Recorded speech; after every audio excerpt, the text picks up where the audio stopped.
सभा को संबोधित करें।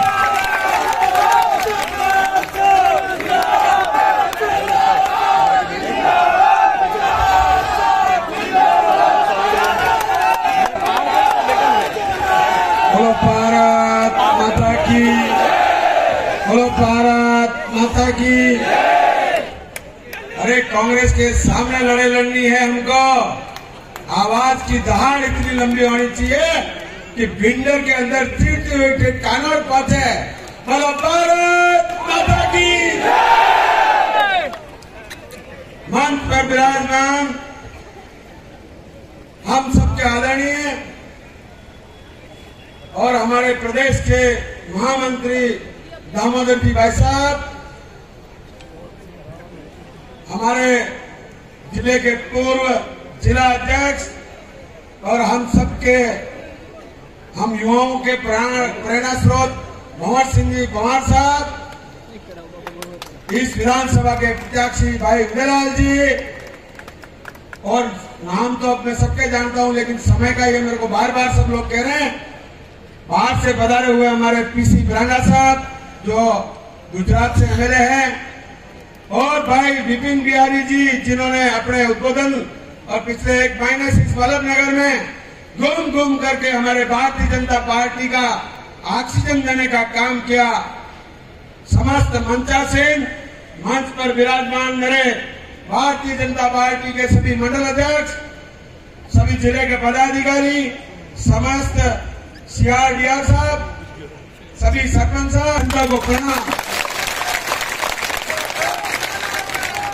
आप सबने कभी किसी ने राम की उपाधि दी, किसी ने लक्ष्मण की, किसी ने भरत की, लेकिन मां शीतला को साक्षी मानकर मैंने एक प्रण आपके वल्लभ नगर में 20 महीने में लिया था, और वो प्रण एक था कि वल्लभ नगर में कमल खिले और कमल खिलकर रहे। यही प्रण लेकर मेरे दामोदर जी भाई साहब का और आदरणीय प्रदेश अध्यक्ष सीपी जोशी साहब का आशीर्वाद लेकर इस वल्लभ नगर के गांव-गांव, गली-गली, मोहल्ले वाइज मैंने जाने का काम किया, क्योंकि प्रभारी होने के नाते चुनाव के बाद इस पार्टी ने मेरे को कमान दी और इस पार्टी को पुनः वल्लभ नगर में जीवित करने का काम किया।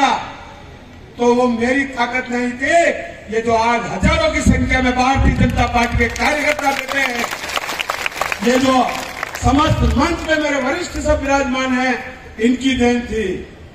आज हर घर में कमल का फूल पहुंच चुका है। आदरणीय नरेंद्र मोदी जी की सारी रीति पहुंच चुकी है। जब बात आई कि वल्लभ नगर में टिकट का क्या होगा,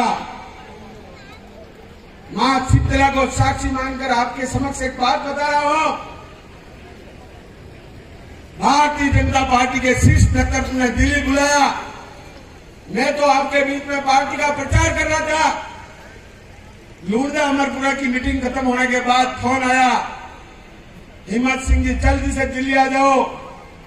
मैं दिल्ली पहुंचा तो भारतीय जनता पार्टी के शीर्ष नेता ने आदरणीय दामोदर जी भाई साहब मेरे को बोला कि मेवाड़ के अंदर पार्टी संकट में है और पार्टी का हनुमान तुम्हें बनना पड़ेगा और हनुमान बनकर इस पार्टी को बचाना है। मुझे लगा कि मुझे मेवाड़ की और किसी सीट से चुनाव लड़ा रहे हैं। मेरे मन में विचार आया कि मैंने काम तो वल्लभ नगर में किया, फिर कोई ऐसा प्रयोग नहीं कर दे कि मुझे फिर दूसरी जगह जाना पड़े।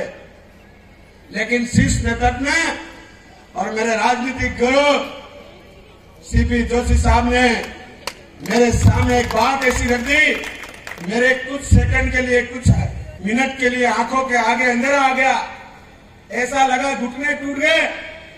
उन्होंने बोला आरएलपी नाम की एक पार्टी मेवाड़ में खड़ी हो रही है, अगर वो रुक जाए तो हम भारतीय जनता पार्टी की 15 सीटों पर अपना प्रभाव और अधिक डाल सकते हैं।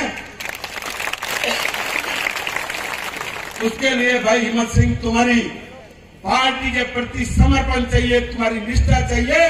और इस मंच के माध्यम से मैं एक बात कहना चाहता हूं, इस पार्टी के लिए ये सीट का त्याग तो क्या, हिम्मत सीट की जान भी देनी पड़ेगी तो दे देगा।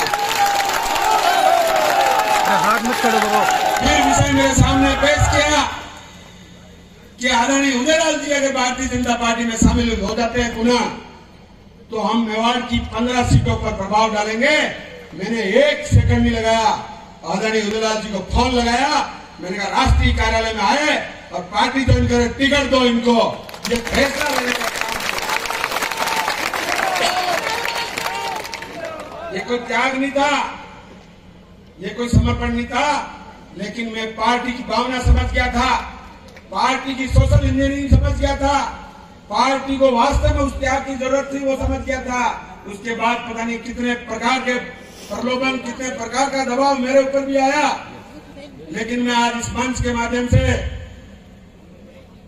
एक संदेश आप सबको देना चाहता हूं कि आदरणीय 2013 में गणपति के नेतृत्व में जो टीम खड़ी हुई, 2018 में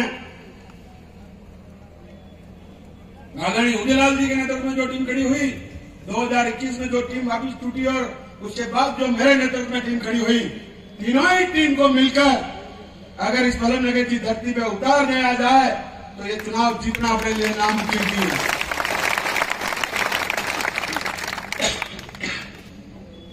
भारतीय जनता पार्टी के समस्त मंडल अध्यक्ष विराजमान है और ऐसे मंडल अध्यक्ष का निर्माण इन 20 महीनों में हुआ है जिन्होंने इस पार्टी को पन्ना प्रमुख की कमेटी बनाने तक पहुंचाया। एक बार इन पुनः सभी मंडल अध्यक्ष के लिए जोरदार ताली बजाकर स्वागत अभिनंदन करें। उज्जैन महाकाल की यात्रा प्रारंभ करी। आदरणीय मोदी जी के 9 वर्ष पूर्ण होने पर हमने सांस्कृतिक क्षेत्र में क्या काम किया उसको दिखाने का काम किया।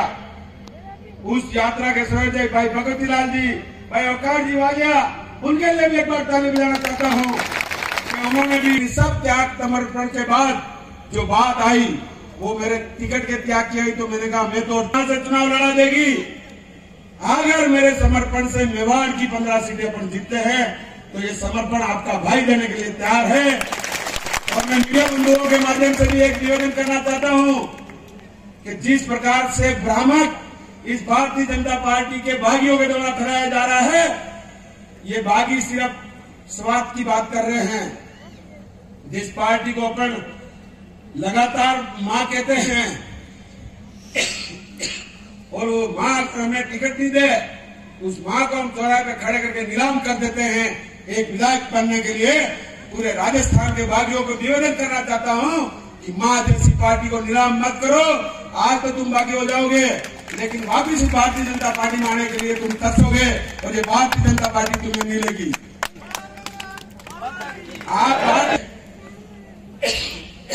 अगर मैं भी निर्णय ले लेता और मैं भी आपके समक्ष खड़ा हो जाता तो कुछ नहीं होता। फिर हमने जो अपने मुख्य विपक्ष दल कांग्रेस है वो इसका फायदा उठाता। एकता दिखानी है मेरे भाइयों, और 25 नवंबर को कमल कैसे एक्सप्रेस इसका संकल्प लेना है। वल्लभ नगर में कमल खिलाना है हर हाल में, और कमल खिलेगा। राजस्थान में भी कमल खिलेगा। 2024 में मोदी जी के नेतृत्व में भी भारत में पुनः कमल खिलेगा और भारत विश्व गुरु बनेगा। आप तो तुम्हारा हाथ जोड़ के अनुरोध है, मेरा एक ही अनुरोध है माननीय उदयलाल जी से भी